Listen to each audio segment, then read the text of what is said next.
Good evening, and this is the Night Sports Show. I am Zach DeWeer, the host of the show, alongside Kayla Bradley and Mark Vanderlucht. Hola. And after the Leafs' 4-3 win over the Ottawa Senators, marking their first regulation win in 2018, it's been a little bit. I just want to ask your guys' opinion on what are your guys' thoughts on the game and the thoughts of the Leafs so far. 2018 has been less than spectacular, but they do hold, as Mark said just before we went on air, 13-point lead over the fourth place in the Atlantic. So I don't think it's a matter of if they're going to go to the playoffs. It's just a matter of if they can beat Boston in the second spot or if they can make a deep playoff run that we want to see. Haven't seen in a long time. Well, okay, so I'll first get off onto the Ottawa Senators and Leafs game last night. The first period was good. The Leafs were out shooting Ottawa to kingdom come. Scored 1-0. Second period, completely different story. The game went off the rails. Thankfully, I didn't have to watch the game last night because I think I would have lost 30 years of my life. But the fact that the Leafs were able to come back and beat Ottawa in their own barn 4-3 says a lot about the team. Patrick Marleau had a few choice words to say to the Leafs during the second intermission. He didn't specify what he exactly said, which is a good thing. You don't need to say what you said to the team. It's basically just like, hey, you guys are a skilled bunch of players. Stay true to your game. Do what makes you successful. Blah, blah, blah, blah. But it says a lot about the Leafs, though. They were able to bounce back on Ottawa's home ice. This is a good team win. It's a very good team win because sometimes when you see players put the team on their back, like they score a hat trick, they score 2 goals, and then they win the game themselves. But this was just a combined group effort.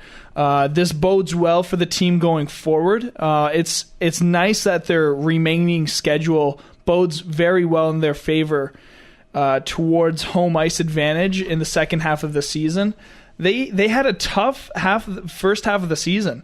They had that the West Coast road trip through San Jose, Anaheim, and Los Angeles. That's a tough trip For any Eastern Conference team. Any team in general.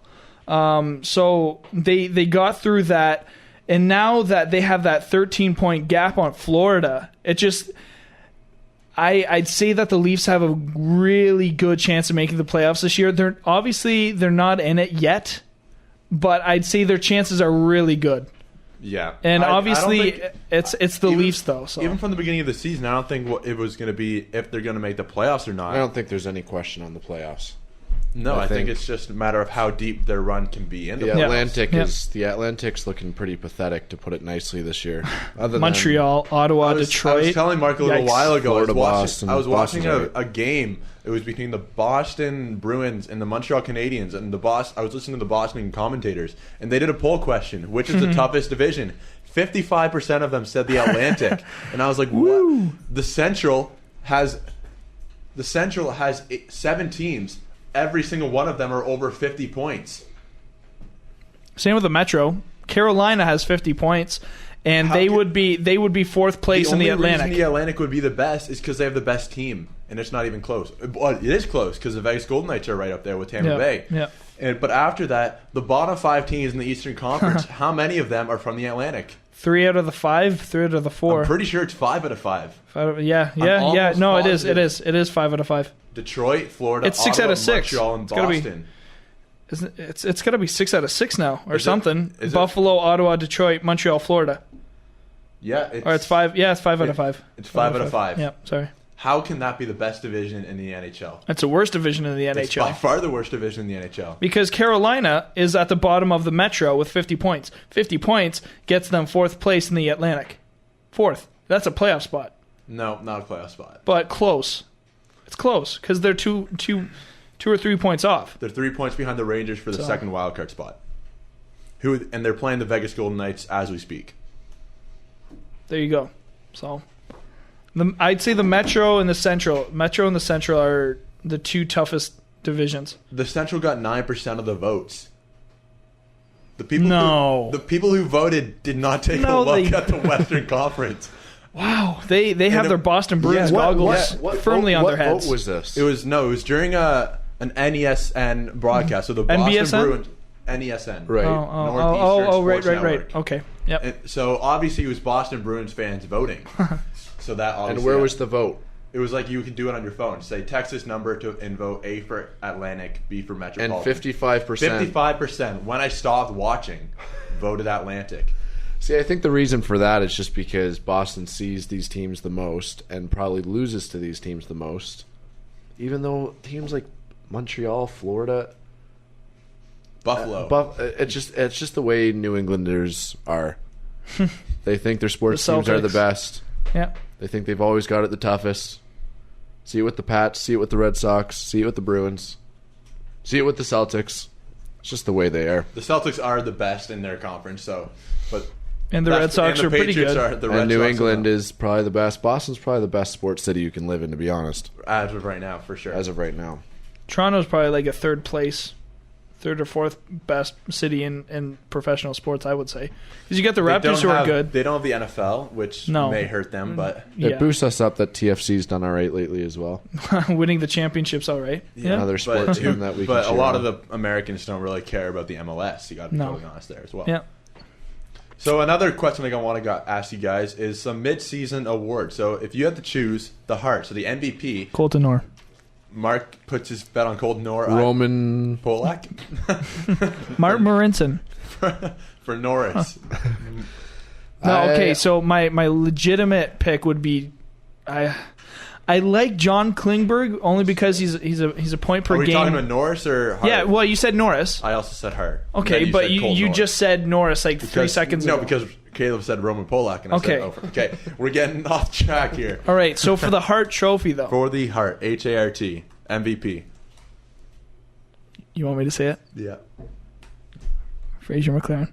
I No. knew you were going to say that too. No, it's honestly though when you're looking at the Hart Trophy, it's the most valuable player to that team and in the league, right? So you have to judge on if the player's been sheltered, if they've been, what's the word? It doesn't matter. Like how tough their minutes are, if they're producing or not, who they're playing with, when they're playing, how important they are to their team. So when you think about a guy like Connor McDavid, you look at all of his variables to his performances every single game. He averages around 20 minutes a game. He's above a point per game pace. I don't know exactly how many points he's putting up, but he's Edmonton's most valuable player without a doubt. You agree with me. You can't disagree with that. And then you look at a guy like Carey Price, who is the heart and soul of Montreal. You take Carey Price out, that team has no chance of making the playoffs. And then you look at a guy like Frederik Andersen, who definitely is a big, major part on why the Leafs are competitive and have that 13-point cushion. And then you look at a guy like Claude Giroux, Jacob Voracek, who are demolishing the scoring or the leaders, the scoring right? Like they're at the top there.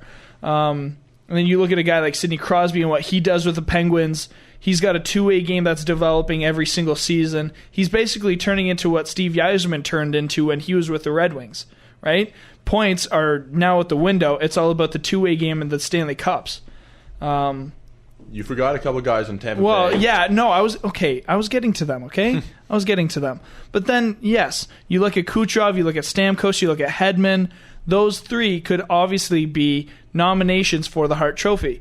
My pick, I hate going with the grain on it. I hate choosing the mainstream picks, but it's got to be Kucherov. He's been the general, he's been the leader of the Tampa Bay's offense for the whole season so far, and he's at the top of the scoring boards. And the goals board. Yeah. And yeah. So he's obviously making a huge impact on how well Tampa Bay is doing because goals wins games. Defense wins games too, so that's why you have to look at Hedman, both for the Norris and for the Hart. And like I was talking to Mark before, the 2 games Hedman's been out recently, they've struggled. They've struggled big time. Yeah, they've let in a lot of goals. 4-1 loss to Vegas and 5-2 loss to the Minnesota Wild. Yeah. So right there, it's a goals problem and a goals against problem. So And now- Kucherov isn't quite doing his job, but now that having Hedman not there, not being able to throw that puck up to Kucherov and Stamkos and Nemesnikov and Johnson and Gord, it hurts because Stroman is not a strong puck mover. And now Sergachev is their number one defenseman. And that's when you have problems. Yeah. He's always going to be a good top four defenseman because he's got size and skill and he's got physicality to his game, but he hasn't developed into a number one yet. If he will. How old is he? He's got like under 23. Oh, yeah. Because he was drafted in the 2014 draft? 2015 or 2014. He was a Montreal pick at 9th overall. I still think that was a huge mistake that Bergevin traded him away. For Jonathan Drouin, who's a lot of people do not want to hate on Drouin. I think he is a very skilled player. There's no doubt about that. But he's a round hole in a square peg. He's not playing. Claude Julien wants him to play center, but I don't think he's a number he's not one a center. Well, he's not strong enough defensively, and he's not big enough physically to play center. Because when you're in the center of the ice for the whole game, you have to be able to dominate physically and defensively to be able to dictate the play in the middle of the ice. That's where you win games. You know, because when you're at the draw, when you're big enough to win draws and you're strong enough to win draws, you get the puck back to your defense, you get the puck back to your wingers, especially a guy like Max Pacioretty. When he's shooting the puck, that's a chance at a goal. When he doesn't have the puck, you're not going to score goals. You can't score when you don't have the puck. And when Duran is not big enough physically to win the puck over for your team, you won't win games. You won't win enough. Because then you have a guy like Galchenyuk and Plekanec. Plekanec will never... He's over the hill now, and he's bad. With a stupid contract at, I think, like $5.5 million. Yeah, that's bad. It's not for too much longer, thankfully, for Montreal. But when your center depth is like that, you have problems. Because then you look at Anaheim, Pittsburgh, and the Kings, and Boston, and Chicago. When you have Taves, Kopitar, Crosby, Malkin, Getzlaf, Vermette, Kessler, you're going to do well. It's just a fact. Because when you get the puck back to your defense, and when your defense does their job of transporting the puck to your wingers and your centermen and gets that puck on net, that's a chance at a goal, right? And then when you do that more than the other team, obviously, you're going to win some games. And then when your goalie does his job of stopping the puck, you're going to win some more games. So It's a lot of games. It's a lot of games. For me, I like Kucherov. I think he's the obvious pick for the Hart. But the other guy I think we need to consider is Claude Giroux. The guy's been unreal this year. Yep. And we have to remember that he's not playing with Stamkos and Nemesnikov. He's playing with Voracek and Right. Gostisbehere. Right, not on a line, but he also is a 58% face-off winner this year, which is Giroux is? better than Patrice Yeah. Bergeron. And Patrice Bergeron is known, mind you, Bergeron's having a great offensive season as well, but he's known for his face-off taking abilities, Yep. and Giroux Selkies. is beating him. Yep. So I think Giroux is currently 4th in the NHL, only 6 points behind Kucherov. And I think we know that Philadelphia is not nearly as strong a team as Kucherov is. And I think it's No. important that with the Hart Trophy, you pick a guy that is the most valuable to their team. And my argument is there's no chance that you can argue that Giroux is less valuable to his team than Kucherov is to his team. Because But then I would argue Kucherov McKinnon to leaves. Colorado. he's a big guy too. 57 points. Colorado's won 9 straight games. How did Colorado do last year, Mark? 48 points. They already are in the 50s. They're in the Central Division. Like I said, Chicago's last place. Colorado is in that playoff spot in the Central Division, the wild card, mind you, but 57 points. They're doing better than last season. You take away McKinnon. You And take away the team. I was going to get to that. I'd say Landeskog Kucherov, and Mikko McKinnon, or Rantanen. Giroux. It's one of Yeah, those three one of those because three. Tavares, he's having a great season, but Bailey and Lee are too. That line's just clicked. I don't think you can say that. I think that line could win the Hart, but not one of them. And then it looks again, like they're slowing Kucherov- down a little bit, though. Yeah, they're having their bumps, but Yeah. Kucherov, stellar line. But then you look at McKinnon, and I think him or Drew would be if the season ended now, those guys would be my picks because they have been the most valuable to their team, not just the best with the like. If you put Matthews, McDavid, and Kucherov on a line together, I'm sure they'd all do great. But if you took one of them off, probably wouldn't be that big a hole because you still have the two other guys. You take McKinnon off Colorado. Yeah, who do they have? Yakupov. They have Yakupov. Like who would score? Who would nobody. score? Well, Rantanen. Like who would score? Like and Giroux, if you took him off, Voracek's not really a goal scorer. He's more of a setup man. And Wayne Simmons goes to spare. Who would score on that team? Like Giroux's potting them left, right, and center. So Kucherov's off the team for a week. I'm sure that Stammer and Nemesnikov and the depth that they have with Palat and Tyler Johnson, I don't think that they would suffer as much as Colorado or Philly without those stars. So, if you're looking at the heart, sure, you can look at the most amount of points and give it to Kucherov, but Tampa Bay is still a playoff team without him. I don't know if Philadelphia or Colorado are without their stars. Colorado and Philadelphia are both in the second wild card in their respective conferences, and no doubt, I don't think they're in there. And McKinnon are the heart and soul of their team. Even though Giroux is a captain, McKinnon's not a captain of Colorado, but he's still the heart and soul of Colorado. Who is? Landeskog. Oh, okay, yeah. He was the youngest captain in NHL history, I believe. He got captain midway through his 19th year. Like he was probably 19. He was around our age when he was named captain of the Colorado Avalanche. Wow. Whoa. What are we doing? Yeah, we're sitting here in a booth talking about him. Maybe he was doing the same thing at 19. It could have been. Talking about us. But wow. Guy's got to get out more. He's got to get out more. All right, so we kind of discussed the heart, unless, Mark, you have another point. No, I completely agree with, what happens when you take McKinnon out of Colorado, what happens to that team. Because their only other good player is Rantanen. Landeskog's not bad. Well, he's right. I forgot about him for a sec there. Yeah, he's doing well as well. But then you look at their defense. Like Eric Johnson is not a number one defenseman, and he's playing like one, which doesn't make any sense. But he was drafted as a first overall pick, and he just did not develop into one. And Jonathan Bernier is playing like a number one goalie. Oh and man, he is not every Leaf fan knows that is such a weird sight to see. Bernier 8 straight doing wins. Well. 8 straight wins. Colorado is 9. Bernier's 8. Doesn't make any sense. But anyways, so next award. Okay, so obviously we can talk Norris. I think that's a waste of time to talk about. I think it's Klingberg, hands down. There's nobody. No, I was 10 talking to Mark. points. There was NHL made a graphic. 6 Norris candidates.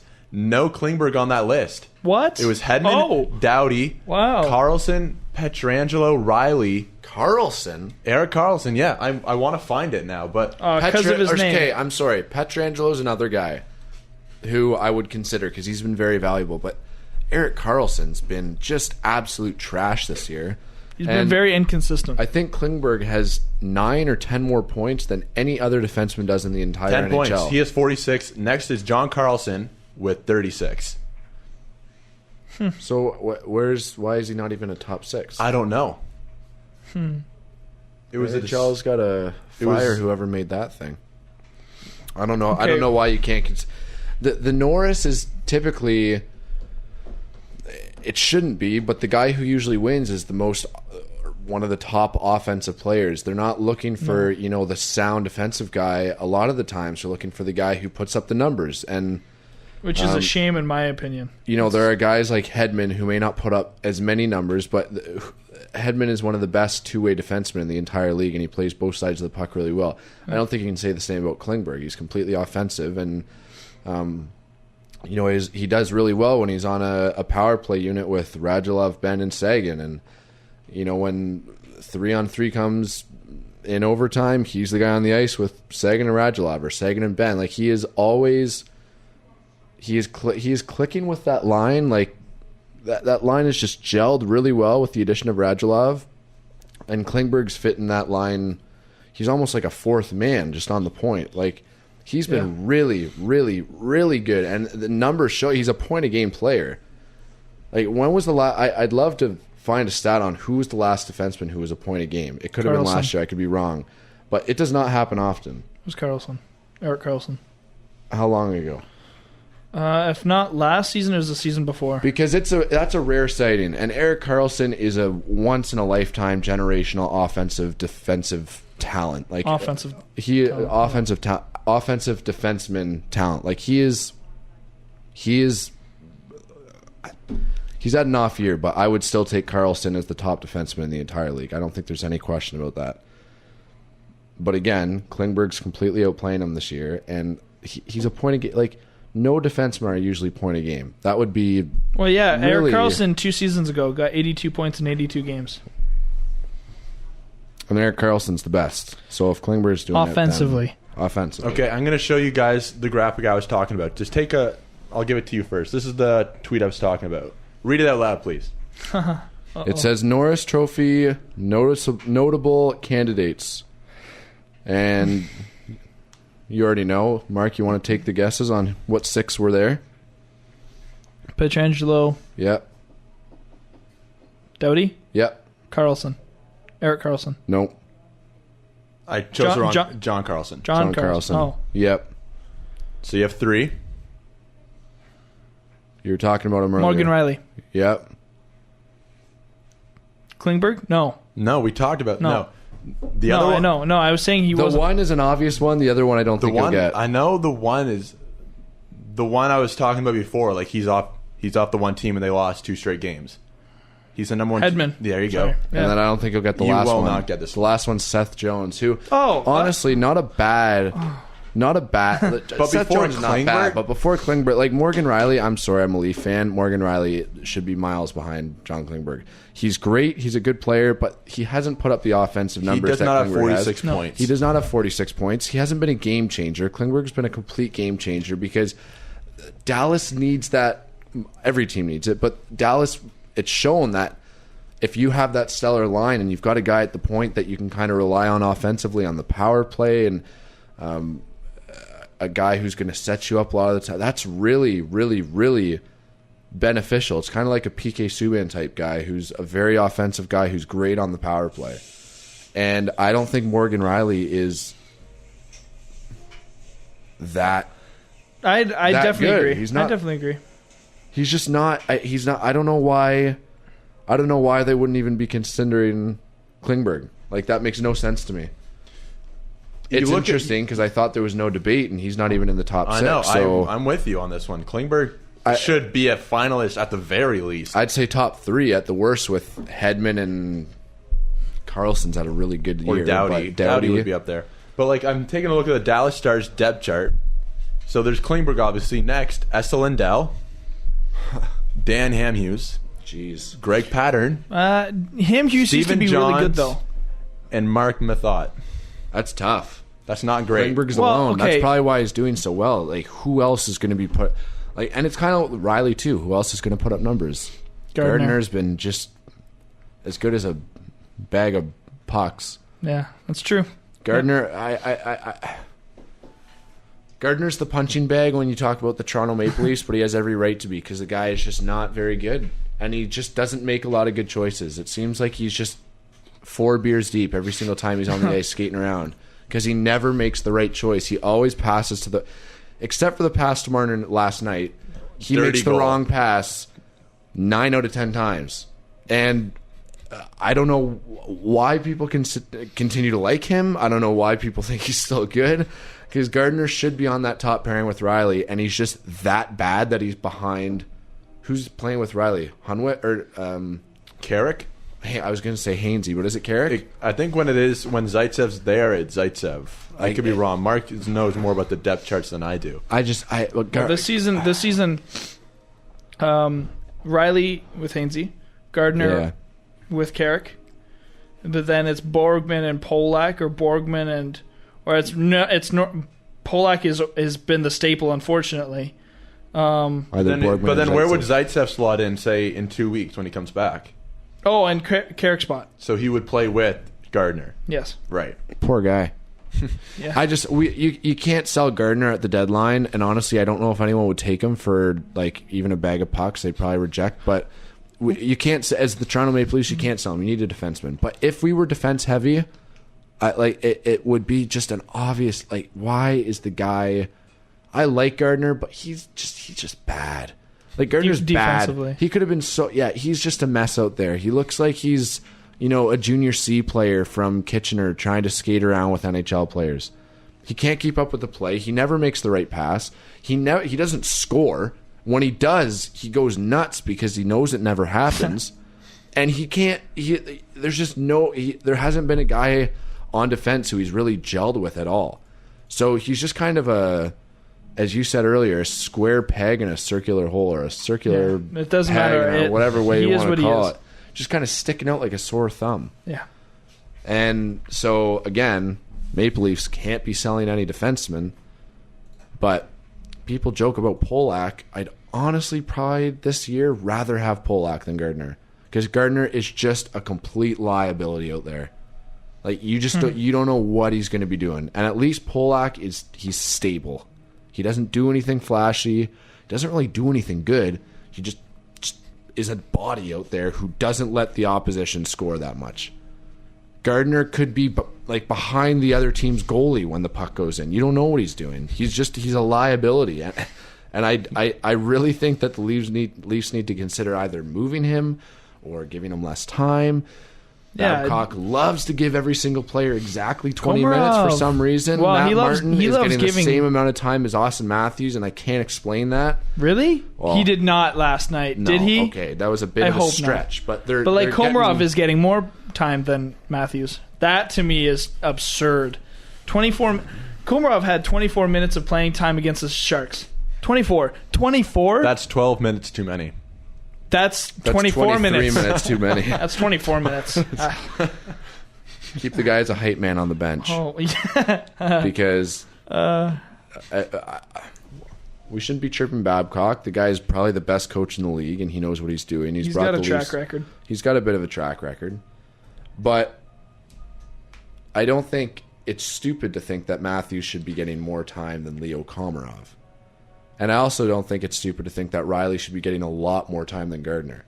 I think you look at the top defensemen in the league, like, they're out, I think it's like 32 shifts a game or something. Like, the top guy, not 32 shifts a game, but some of the guys are almost close to 30 minutes a game. Could be 32 shifts a game. I think I saw a stat for that, but Riley is not getting that number one defensive time, and if they keep doing that, he's just going to get frustrated that he's not getting the top time like Doughty, Burns, Carlson, Subban, other Carlson, Klingberg. Like, all those guys get top D-man minutes, and they've just treated Riley like he's not a top D-man. I'll slightly object to that. I do agree, though. Before the game against Philly, he was averaging for 5 or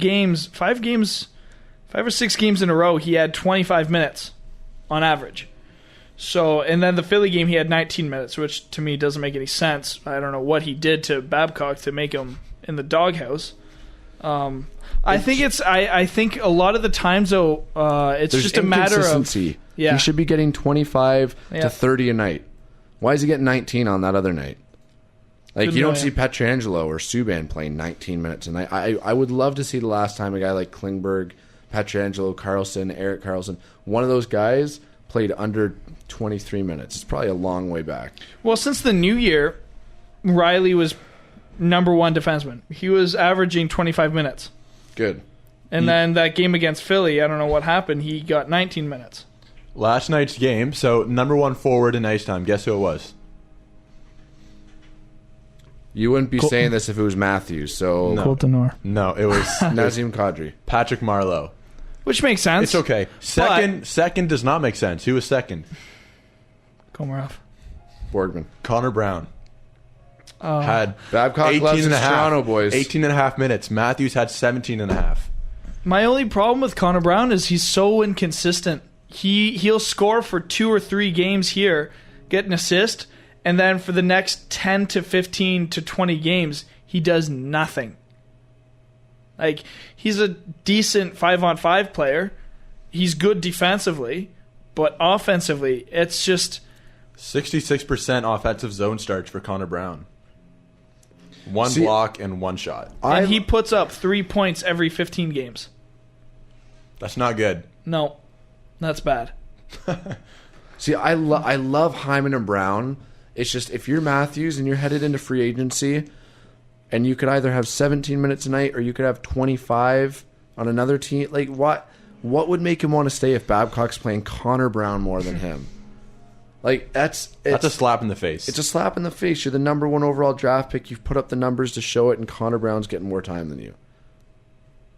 That doesn't happen every night, but that should never happen. Unless Matthews is sick, he did something stupid, he's having a terrible game. I don't think Matthews had a terrible game last night. He had a good game. Not enough to make him less than Connor Brown. Like that does not make sense to me. But again, Babcock knows what he's doing, so got to trust that he knows better than we do, and I'm sure he does. It's just a lot of the things he's doing are kind of suspect. Yeah. So, and I think Anderson's getting worked a lot, like a lot more than probably any other goalie in the league. I think he's faced the second most saves or shots. And if you have a starter, I like playing the starter. I've never got why a starting goalie, an NHL starting goalie, cannot play back-to-back. I've never understood that, like, ever in my life. Like, Carey Price, just resting on him. the back-to-back Fridays. Rest. It's 2 hours a day. You have plenty of rest. And you're standing in a net. You're not skating around. You're standing in a net. It's not like back-to-back games. It's back-to-back days. And just like Price 2 days ago, I'm pretty mad because he was on my fantasy team. But I'm also mad because Carey Price is Carey Price. 27, the prime of your life. Is being wasted 29. On the Montreal Canadiens right now. He's being wasted, unfortunately. Yeah. But, like, come on. Play the guy Friday, Saturday. It's Carey Price. Your team sucks. He's the only thing that could even partially win you a game. And he needs rest because, man, he was standing on the ice for 2 hours the night before. It's never made sense to me. So I'm going to take that back. I'm actually glad Anderson's playing a lot. That's one thing that I don't think he'd be playing that much if we actually had a backup. Nonetheless, I love how much he's playing because I've never understood why guys can't play back-to-back. The NHL never has back-to-back-to-back. That doesn't happen. You can't play 3 days in a row. You can only play 2. So you could have 3 games in 4 days or whatever, but that's a total of 6 hours standing on the ice. Why can't you play back-to-back? And Anderson has showed that you can do it. Would he be doing better if he had some more rest? We'll never know. I don't really think it has that much of a deal. It's that you're not playing back-to-back games. You're playing back-to-back days, and that should be completely fine. You're an NHL goalie. So I think it's more the of one thing that I've actually enjoyed is how much Anderson's been playing for the Leafs. I think it's way better than what a lot of other teams do by resting a guy because it's a back-to-back. I think it's just trying to keep him fresh. Just but to fresh not would be risk giving them more. Because when you get fatigued, that's when injuries start to happen. You stop thinking, and then that's when you let up on the gas pedal, and then that's when people start injuring you. Right? Like you just fatigue from a. If you're that fatigued as an NHL netminder because you're standing on the ice for 2 hours, it's not standing, but with the Leafs, it's not standing. It's like you're turning into a rubber factory. Like why can the skaters skate around the entire ice and be completely fine the next day? Well, it's different muscles that they're using. Goalies are stretching their legs all the time. That's why so are players. Well, like you look at Jaguar and Reimer and Gustafsson and all those goalies that have groin problems, right? Like sometimes if you play too much, you just get injured. That's just what it is. Yeah, but a back-to-back is not... sure, maybe not 82 games, but like the starting netminder should be playing, in my opinion, 75 games a year. Like, guys are playing 50 or 60. Like, what is going on here? Mika Kiprasov is doing the right amount for you, eh? Look how that turned out for Calgary. In baseball, rest pitchers make sense. You have to rest your arm. NHL, it makes no sense why a guy can't play back-to-back because they're tired. Give me a break. You're making... Carey Price is making 8, 9, or 10 million. 10.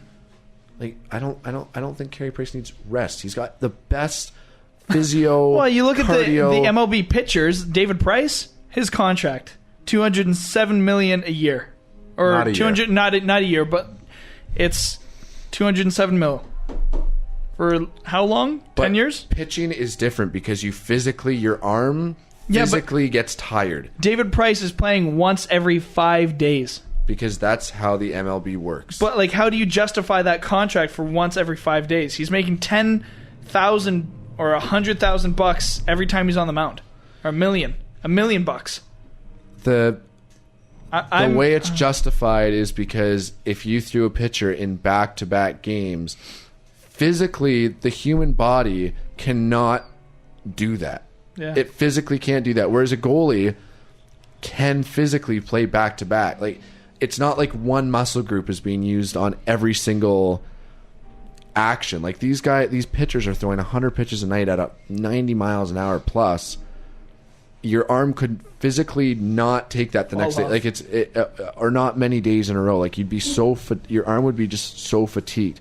A goalie, like, come on. 70, they should be playing 70 plus games a year. That's just my 2 cents. I like how much Anderson's playing. The Leafs have been doing really well. I'd rather have him in there than McElhinney. And, you know, he's an NHL starting goaltender. He's not a cantaloupe. You don't have to keep him fresh. They have off days. They're not playing every single day of the week 24/7. You know? Like, 3 games in 4 days, you're on the ice for 6 hours total. I know there's the morning skate. I know there's everything else, but 3 games in 4 days is a lot, though. On a back-to-back, there's not a morning skate. There's an optional skate, but... Okay, but you raised a point of Babcock playing Brown, Hyman with Matthews. I think Babcock is just developing Matthews to play with bad players? No. I think he's just developing his two-way game, because you look at Austin's face-off percentage and his defensive zone starts this year compared to last year. His defensive game has progressed very well, because he's at 54% on the draw this year versus 46%, and his offensive zone starts are 48 to 51 or 51 to 48 offensive to defensive, which I'd say that's pretty good for a centerman who's a future. Well, he is a number one centerman, right? He's the leader. So that's another interesting thing that I just got sent by my dad. Alexander Kerfoot is playing for the more Avalanche. Power play time than Austin Matthews. He's also tied with Buffalo's Hudson Fasching, who is a man of 1 career NHL goal. And they are getting equal power play time. On top of that, there are 186 players across the NHL who get more ice time per game. Not power play, just ice time. 186. You look at NHL teams of what, 20 guys? That's 16 to 17 teamfuls that get more time. Let the record say Mark just looks like he saw 5 dead people. I am dead inside. Like, it's just... It seems strange that there's all this talk about keeping people fresh and keeping people this and keeping people that. You're in the NHL. Well, because Matthews sat out of the World Championships last year because of fatigue. I'm just saying. I'm not supporting it. I'm just pointing it out. Kid's 19. Are you ever that tired that you can't play a game of hockey? You're that tired? Well, he played in the World Cup, and then he's played in hockey straight from September till...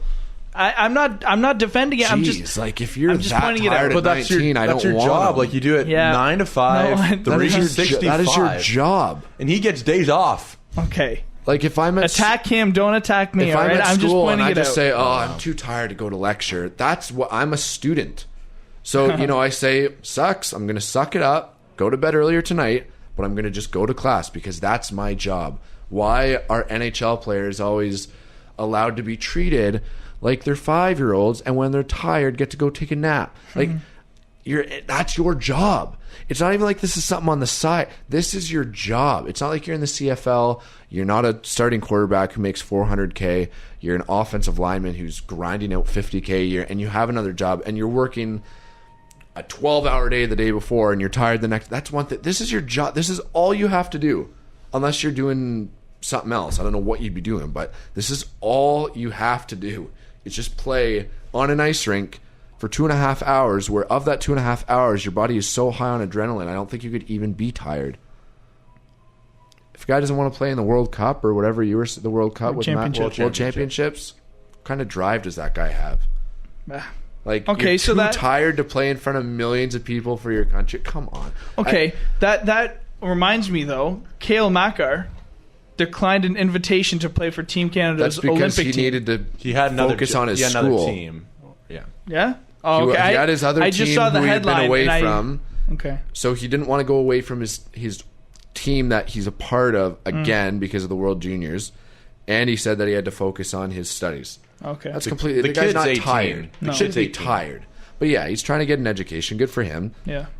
You know, you never know what could happen. One puck to the head, you're concussed, you can never play again. You never know. It's good to have a backup plan, but that reason is a bit more. He could be lying too, but that reason's a bit more justifiable than I'm tired. Yeah. I don't feel like it. I'd rather sit home and binge watch Netflix. Like, that's your job. Your Take job a trip is a to professional Cancun NHL for a player. month. Yeah, like plus the new bye weeks that are kind of new. I didn't really know about them till this year, but the bye weeks, the Christmas break.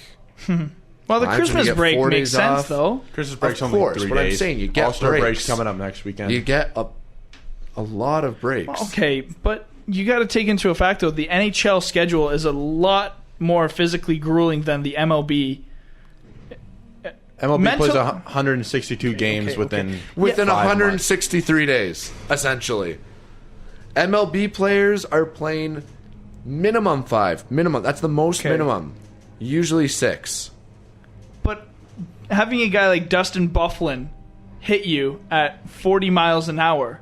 Getting a pitch at 95 isn't easy. It doesn't feel good to have a bruise on the back of your neck either. A guy like Dustin Byfuglien is 265 pounds. There's though. a difference. There's a difference. But I cannot. This is one thing that gets to me is when people say that baseball is such as easy. No, I'm not saying it's easy. I'm not saying it's easy at all. I'm just saying hockey. If you look, baseball actually does have the most grueling schedule. They are playing 162 games, and I bet it's the matter of 200 days. Like I'd say it's more mentally grueling than physically. That's what I would give it. And hockey is more physically than mentally grueling.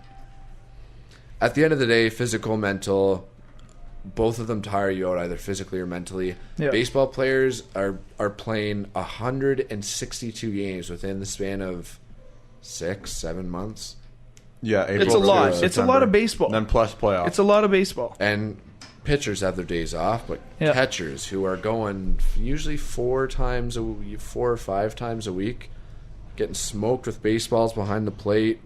Their arms tired from throwing guys out, from throwing back to the pitcher. They're hitting all the time. Like it's a tough job as well. So the fact that these NHLers are playing like 2 games a week compared to 6 with baseball. You don't hear baseball players saying they're getting tired. A lot of baseball players play 162 games as long as they don't get injured. You never see that with hockey. Some guys play 82 games, not many. There's usually injuries, or they're tired, or they need a day off. Or and then, with goalies, over 60, 65 is that's a big lot. season. And how many guys will hit that this year? Maybe 3. Won't be Price. It'll be Anderson. Maybe Vasilevsky. Yeah, Tampa's not going to play Dominguez. But maybe Antti Ranta or Mike Smith Arizona, on Calgary. Don't care. But isn't Antti Ranta injured though? Antti Ranta was injured, so yeah, there are, and then like obviously teams like San Jose and Anaheim almost have like a tandem kind of thing going with Jones and Dell, Miller and Gibson. Maybe Lundqvist because I think Lundqvist is going to get the hates start Pavlik. again. He hates him. Pavlik just absolutely hates dumped him. on every single time. When you're a coach though, or when you're a general manager and you see your head coach continuously going back to your number one on the second part of a back-to-back, that's when you know yourself, all right, obviously our backup is not doing the job that our coach trusts him enough to put him into that second back-to-back. I should probably make a change. Like Pavlik, the only reason Pavlik's there is if Lundqvist actually gets dies on the ice. Yeah. Hey. And ironically, Pavlik's actually the one who got stretchered off that one time. He passed out or something. Passed Like a out stroke on the ice or something like that. But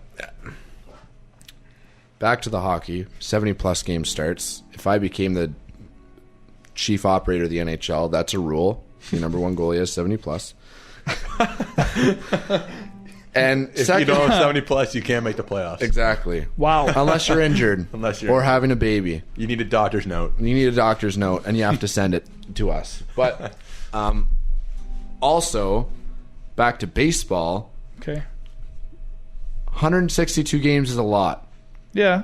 And I'm they- not saying it's not. Okay. I'm just saying it's more mentally grueling. Could Like be, it's depending physically on- grueling. Obviously, you're getting 90 to 100 mile an hour pitches to you. Of course, I'm just saying when you're going at 50 miles an hour, skating around the ice, hitting 200-pound guys physically, like you're hitting them continuously throughout the game. And then when you get to the playoffs, those hits get even harder because those guys are hitting to injure you. That's physically grueling. Mentally grueling, there's a lot of breaks to reset your mentality, your health, your physical health, and your mental health. I'm never going to say that baseball is not a tough sport. It is. 162 games, 161 games is a lot. From April to October, that's a lot of baseball. You're playing almost every single day. The games are also longer. The games don't have intermissions. That's You're on the field for I will 3 never say hours. it's not physically or mentally grueling. I'm Hockey just saying is 60 minutes. hockey is more physically grueling. So, because if you're on the ice, it's up for debate for sure. It's up You for can go debate. with anything. Like you say, well, like if you in take ho- a slap shot from Shea Weber, that's if you take You a have, hit, you have oldest you have Chapman. equipment on though. yeah, but What baseball players wear equipment other than an elbow guard? When I played hockey and when I played baseball, I felt more physically fatigued from baseball. I'll just make that little point. Could have been because I was older when I played baseball, but I did feel more. your grandfather on the diamond. Yeah, I was a grandpa out there at 15, but I felt more tired. Wearing and your Depends. Yeah. I don't know. That's just my 2 cents. Yeah. I just No, I understand it. Like baseball, I'm never going to say that it's not. I'm just saying I myself am on the other side of that spectrum in terms of fatigue. I've felt more fatigued from hockey because there have been stretches in my schedule when I've played rep hockey where I'm playing 4 nights in a row, and that sucks. It's nice because of the games, right? Because games are a whole lot better than practices, but like it's tough because then you play a team like Acton, a team like Orangeville, a team like Kitchener, right? And then you play Oakville. Those are physically tough teams, and then you keep playing them. It sucks. Yeah, So- we got about 5 minutes left. I want to hear your guys' thoughts on the Blue Jays offseason so far. Underrated. I Very love good. it. Randall Grichuk, nobody knows his name. Stellar player. Not a great average. Put him in a higher needed spot. Wasn't that needed on the Cardinals. Great ad. His Second first- guy, Curtis Granderson, Grandson. Grichuk's first tater was at the Rogers Center. Rogers Center. There's should be more to come. Granderson and Grichuk, I would love to see him lead off. Put him in a role where he's really valued. I really What's think his the batting guy, average? It's around 250, but the guy hits a lot of home runs. He has a lot of power, and honestly, it's better than anyone else on the Jays because Pilar's average is 210. no, it's higher than that. But I think Grichuk has been a guy who's been a little bit sheltered his whole career, and now that he has a valuable spot on a team, he'll be a lot better. Granderson, $5 million. It can't go wrong with $5 million in the MLB. That's year. a great 1 year. He sucks. Goodbye. You're great. Come back. Or he retires. Who knows? But that's a great ad because he'll be a good depth guy in the lineup. Good veteran as well. Pilar's going to be back. The outfield's really good. The other guy, Solarte, like nobody knows the guy, but he's good. Well, he's on the Padres. Nobody knows anybody He's on the good. Padres. The guy but- hits for a good average. He's got power, and he plays everything but pitcher and catcher. You could stick the guy anywhere, and he will play that position. Anywhere in the infield, he can play. He's shown he can. And so, for a team like the Blue Jays, who have middle infield injury problems out the nose, this is a dream. Like this is Donaldson always has his 5-day thing where he has a sore quad and hip flexor. and then calf muscle. Smoke will need 5 days off to go to his country fair in Louisiana, and the middle infield can't stay healthy. I don't know if Tulo, it's the he's gonna turf miss or his the 120 Toronto water or games. whatever, but yeah, if Tulo plays 25 games this year, we'll be happy. And Thomas or Devin Travis could just not Mr. Glass. couldn't He say- is the Joffrey Lupul equivalent.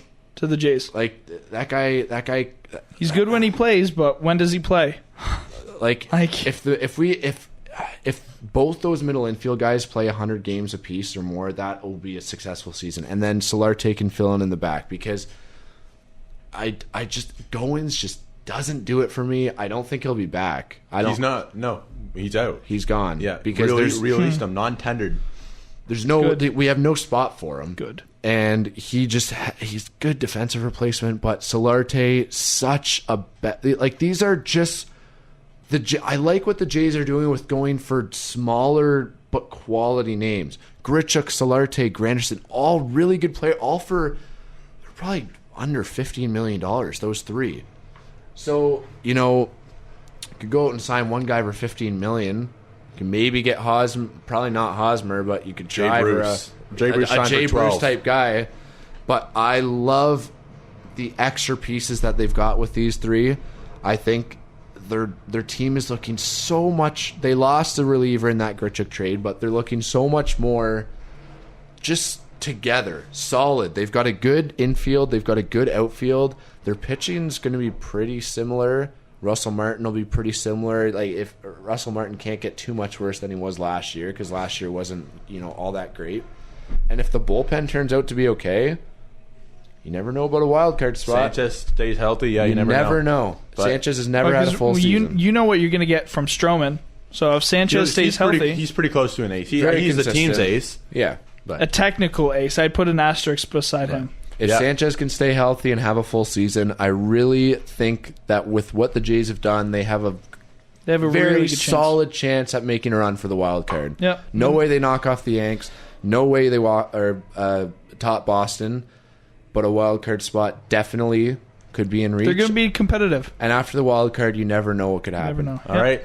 Home opener is March 29th, so expect March 25. That's Sunday to be your baseball preview show. It is 7 o'clock, though, meaning the night sports show is going to go off the air in place of Fish. And he will be here in just a couple minutes. Have a great night, and we'll see you next week. Sayonara.